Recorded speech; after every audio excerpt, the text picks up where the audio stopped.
Oke,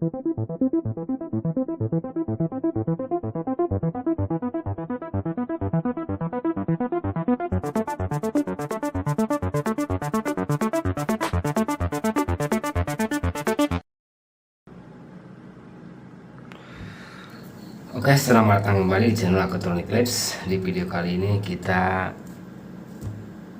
ngobrol UP Box ya. Apa itu UP Box? UP Box adalah alat ataupun toolbox untuk memperbaiki kerusakan di memori internal sebuah smartphone ya. Memori internal antara lain ini terbagi 3 jenis. Ada NAND, ada eMMC, dan ada IFS, dan ada eMCP, 4 jenis.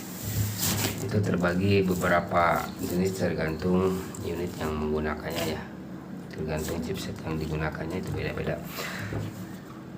UP Box perangkat ataupun alat bantu bagi teknisi yang bekerja di bidang perbaikan ponsel untuk mengatasi kerusakan berbagai macam jenis kerusakannya. Intinya kerusakan di software maupun di hardwarenya. UP Box ini dia kolaborasi dengan orang luar untuk produksinya. Sepengetahuan saya diproduksi di luar negeri, nggak tahu di mana di luar negerinya. Intinya di luar negeri, cuman itu tidak saya sebutkan di luar negerinya di mana. Dan berkontribusi dengan pakar-pakar dari Indonesia dan terbentuklah UP Box ini. Dan ini sudah lama sekali ya, UP Box ini membantu para teknisi untuk memperbaiki perbaikan di bidang kerusakan ponsel. Nah, kita bahas di sini awal ramainya ataupun awal munculnya UP Box ini. Dari sepengetahuan saya, karena saya termasuk yang baru memiliki pada waktu itu ya, tidak awal pertama tidak ya. Dulu sebelum ada UP Box memang udah ada box lainnya, cuman waktu itu box yang tidak support untuk perbaikan eMMC memang tidak bisa digunakan ya. Ada ya si jetag, namun ya si jetag tidak berfungsi dengan maksimal pada saat itu ya. Ada juga RIP dan box lainnya, namun memang kinerjanya tidak sesuai dengan yang diharapkan. Lalu muncullah produk UP Box yang diiklankan pada tahun 2015 ya, kalau nggak salah 2015. Dan ini pada saat saya beli tahun 2016 pertengahan tahun. Dan pada waktu itu kerusakan ponsel masih didominasi oleh pabrikan dari smartphone yang menggunakan eMMC, terutama brand yang terbanyak itu dari segi penggunaan memang banyak, dari segi pemakaian ataupun penjualan juga sangat banyak ya. Jadi otomatis kerusakannya juga bervariasi dan banyak dari brand itu saja.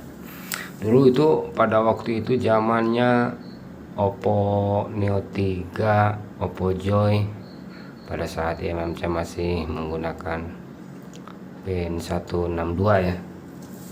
Itu masih JDBC kalau nggak salah, JDBC, JDEC, KMK 5U, seri eMMC nya masih lama.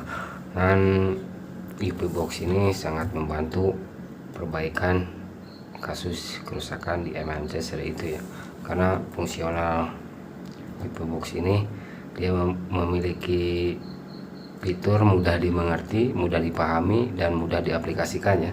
Tidak seperti box lainnya yang banyak macamnya, banyak ini itu, tapi membuat kita bingung. UP Box ini berbeda, dia programnya simpel, mudah dipahami, dan bagi pemula sekalipun dia pasti akan cepat memahami untuk fitur-fitur yang dimilikinya ya.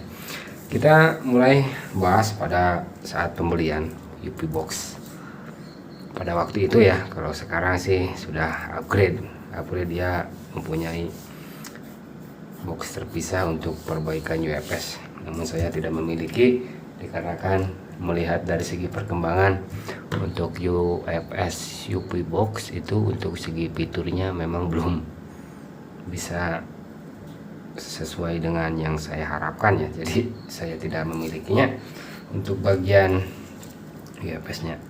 Jadi di sini saya akan membahas pada saat awal saya beli UP Box ya.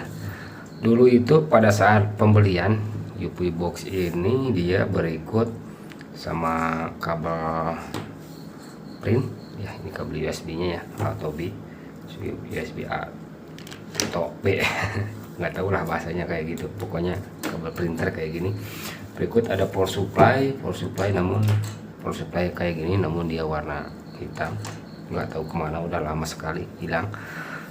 Dulu itu sepaketnya sama ini adapter 162 153 ya, 2 in 1. Ini adapternya kayak gini, ini adapternya pada saat itu ya, pada saat beli itu. Dan berikut ada ISP mode. Ini ISP mode masih yang terlama belum saya ganti sampai saat ini karena kerusakan belum ada. Terus yang didapatkan dulu waktu itu, nah ini adalah UP Lite koneksi hubungan untuk mempercepat read write via USB 3.0 ya. Ini versinya 3.0. Ini nanti dihubungkan ke sini, cuman pin interface-nya tidak melalui service port ini ya. Jadi dia melalui USB 3.0. Namun UP Box ini harus tetap terpasang biar UP Lite ini bisa berfungsi. Dulu yang didapatkan hanya ini aja, sepaket hanya ini aja dan kabel. Nah, karena waktu itu pin ataupun BGA221 belum muncul, jadi muncul belakangan ya. Jadi dulu itu saya beli lagi tambahan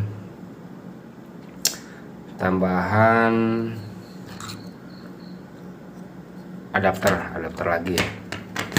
Namun pada saat itu kalau nggak salah UP Box masih di angka termurah ya, kalau nggak salah 1.750.000 sudah mendapatkan ini ya. Sepaket ini 1.750.000 kalau nggak salah. Maaf kalau lupa ya, soalnya saya sudah hilang untuk histori pembeliannya. Kalau nggak salah kisaran segitu. Lalu ada tambahan lagi, beli soket 221. Ini dari soket Panda ya. Ini ada konverternya yang kayak gini. Ini konverter untuk penyambungan soket 221 ke UP Box ini. Ini untuk membaca IC eMMC pin BGA 221. Ini tambahannya kalau nggak salah untuk adapter ini 600.000 kalau nggak salah ya dulu. Kalau sekarang sih sudah tidak berfungsi lagi, dia sudah capek mungkin sejarahnya sudah panjang. Dan ini bertahap ya penambahannya, ini dulu baru membeli ini, dan tidak lama kemudian itu ada soket papa soket ya kalau nggak salah yang bentuknya warna orange. Namun saya tidak membeli dikarenakan keburu ada adapter ini, adapter 221 plus 254 3 in 1 ini ya. Ini 3 in 1 sebenarnya ya. Ini bisa ISP dari belakang sini, dan ini untuk eMMC 254 dan pin 221 baru muncul ini. Jadi soket papa soket tidak saya miliki. Nah, jadi item-item ini tidak dibeli secara langsung dulu ya, ini didapatkan secara bertahap. Dan ini kalau nggak salah dulu itu seharga 650 ya, tahun berapa itu ya. Kalau beli UP Boxnya ini saya masih ingat tahun 2016 pertengahan tahun, tapi kalau beli ininya ini bertahap nggak sekaligus beli ya. Jadi dulu itu yang didapatkan satu paketnya hanya ini saja, yang ininya nyusul ya, begitu. Namun dari segi jasa ya, bukan jasa sih, kalau dari segi kinerja UP Box memang sangat berpartisipasi secara besar untuk perbaikan di bidang smartphone. Kenapa? Karena memang fungsinya itu bisa universal, bisa USB pun berbagai macam jenis perbaikan ya, bukan metode hanya satu bidang saja. Dia banyak sekali fiturnya, bisa USB passboot, bisa ADB mode, bisa EDL mode, bisa MTK port, bisa speedroom. Kalau speedroom sih nggak bisa dia ya, speedroom. Bisa EDL, MTK port, terus write email, read email, read write restore email, write CN ya, kayak gitu ya, repair all security di MediaTek dan di Qualcomm. Nah, beranjak makin kesini fitur makin baru, makin banyak fiturnya ya. Sekarang sistemnya kredit juga. Yang saya rasakan UP Box ini fiturnya memang sih semakin canggih, tapi mungkin menurut saya UP Box ini semakin kesini itu semakin banyak bug ya, karena pada saat digunakan dia selalu force close di perbaikan untuk chipset. Contohnya untuk chipset MediaTek ya, dia selalu ada bug force close. Untuk Qualcomm juga ada beberapa bagian, namun nanti saya bahas mengenai software yang sering force close ya, dan software pendukung yang disertakan dalam menjalankan UP Box ini. Jadi di sini di video ini saya membahas produk yang awal saya beli untuk paket pembelian UP Box ini ya saja. Dan untuk software saya selalu menggunakan software versi lama, dikarenakan dari segi pengerjaan memang lebih fleksibilitas ya daripada yang versi terbaru. Memang sih kalau versi terbaru keunggulannya dia di fitur eMMC Toolbox-nya, namun untuk Android Toolbox-nya ada beberapa bagian yang membuat kita jadi agak jengkel ataupun gimana ya, karena saat digunakan dia selalu force close aja kayak gitu. Nah, mungkin video ini hanya memperkenalkan box. Kalau beli box dulu ya, sekarang saya tidak tahu infonya lagi. Sekarang udah ada UFS untuk perbaikan di smartphone, UP UFS ya, tapi saya tidak miliki. Pada waktu itu yang didapatkan hanya ini, paket pembelian satu paket ya, terus kabel ini yang datang belakangan. Mungkin UP Box-nya sudah terlihat dekil kayak gini ya, karena memang umurnya juga udah lama sekali. Berarti tahun 2016, 17, 18, 19, 20, berapa tahunnya, udah lama ya, cukup berjasa ini di bidang perbaikan ponsel ya. Mungkin video ini saya tutup perkenalan pada saat saya beli UP Box dulu ya, sampai saat ini masih digunakan. Dan untuk segi kerusakan hardware di UP Box yang saya miliki ini tidak pernah ada kejadian rusak di bagian mesinnya ya. Pernah pun rusak itu di bagian smart card. Ini smart card pernah saya ganti dikarenakan dia rusak tidak terbaca. Jadi bukan lifetime habis ya. Kalau lifetime habis dia akan otomatis mengisi secara online ya kalau lifetime-nya habis. Jadi tidak perlu diganti kartu kalau lifetime-nya habis. Dan kerusakan berikutnya mendapatkan kerusakan, bukan kerusakan sih, kalau ini PCC tambahan ini sengaja saya modif agar dia pada saat trade atau write MMC dia tidak lost connect ataupun dia tidak error ya, karena arus VCC tidak stabil. Jadi saya gunakan USB Type C untuk menyambungkan ataupun menambah daya untuk supply arus UP box ini. Dari semuanya kerusakan tidak ada yang saya temukan yang fatal ya. Dulu saja hanya